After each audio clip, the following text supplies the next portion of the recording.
Bonjour et bienvenue chers élèves dans cette capsule dans laquelle on va aborder les événements les plus importants dans le pré-cambrien. Je tiens quand même à vous rappeler qu'en dans le dernier cours, on a déjà précédé à expliquer la formation du Soleil ainsi que énumérer les 3 étapes cruciales dans la formation de la Terre. Aujourd'hui, on va survoler les événements les plus importants qui se sont déroulés durant le Précambrien, qui quand même perduré 4 milliards d'années et dans lequel la Terre va passer d'une boule composée de roches en fusion à une Terre pleine de vie. Commençons par la première étape qui est la formation de la Terre. La Terre, comme on l'a déjà vu, s'est formée par une agglomération. Ça veut dire quoi une agglomération? C'est un regroupement, c'est la collision entre les particules de gaz, de poussière, de roches qui se sont regroupées, collées sous l'effet de la gravité. Et ce phénomène a perduré des millions et des millions d'années jusqu'à que ça donne naissance à une roche ou une boule sphérique assez grande et dans laquelle les roches ont fusion. Et ce phénomène, ça s'appelle l'accrétion.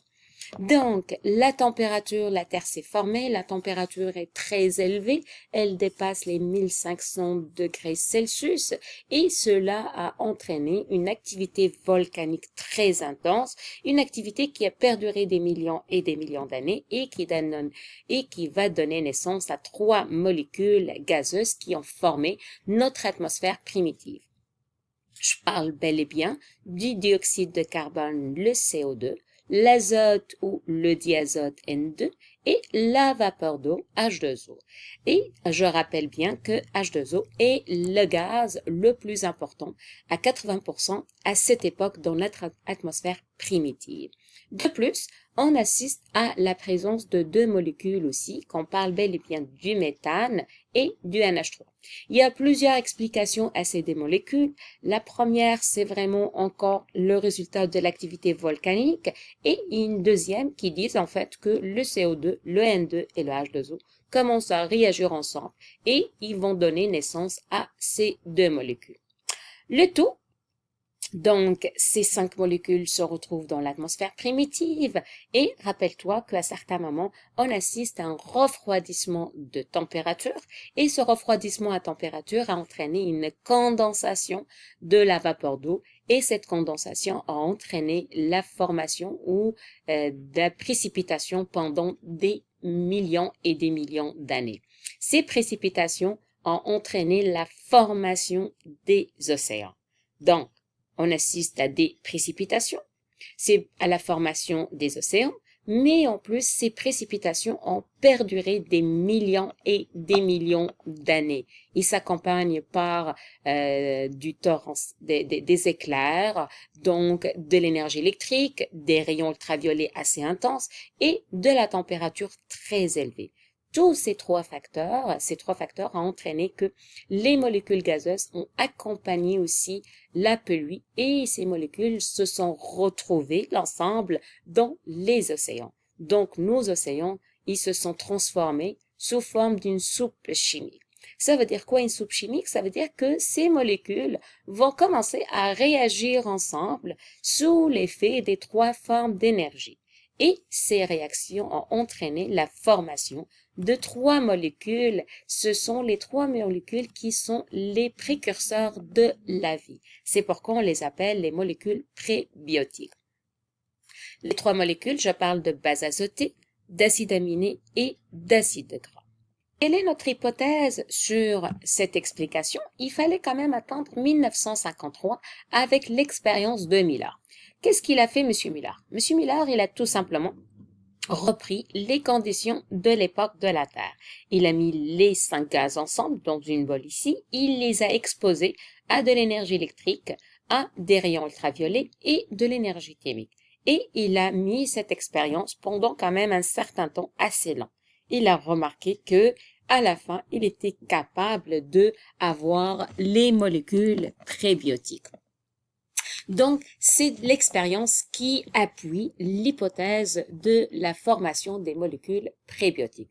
Donc, si je résume la formation des molécules prébiotiques, je peux dire que la Terre, encore là, sous l'effet de la présence de soleil qui présente une température très élevée.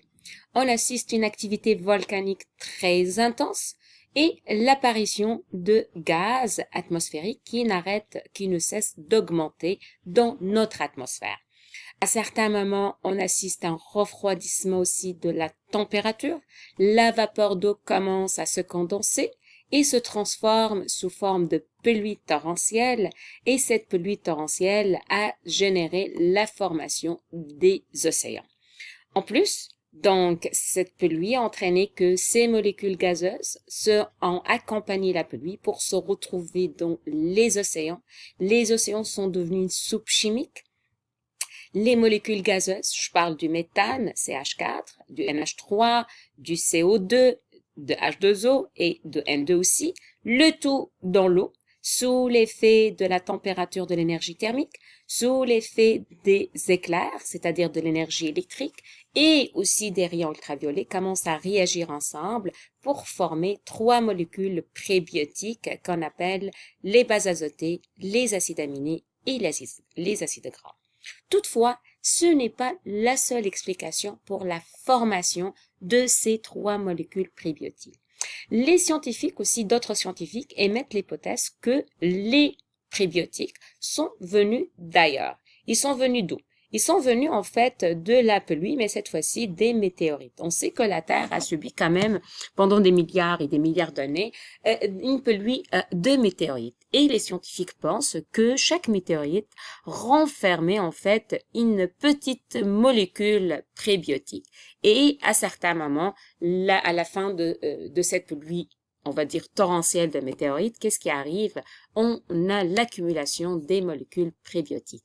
Et cette hypothèse, ça s'appelle la panspermie. La panspermie, tout simplement, évoque que les molécules prébiotiques sont venues d'ailleurs. Et avec ça, on termine la première partie de la capsule des événements les plus importants qui se sont déroulés dans le Précambrien. Et on termine le reste avec une deuxième capsule.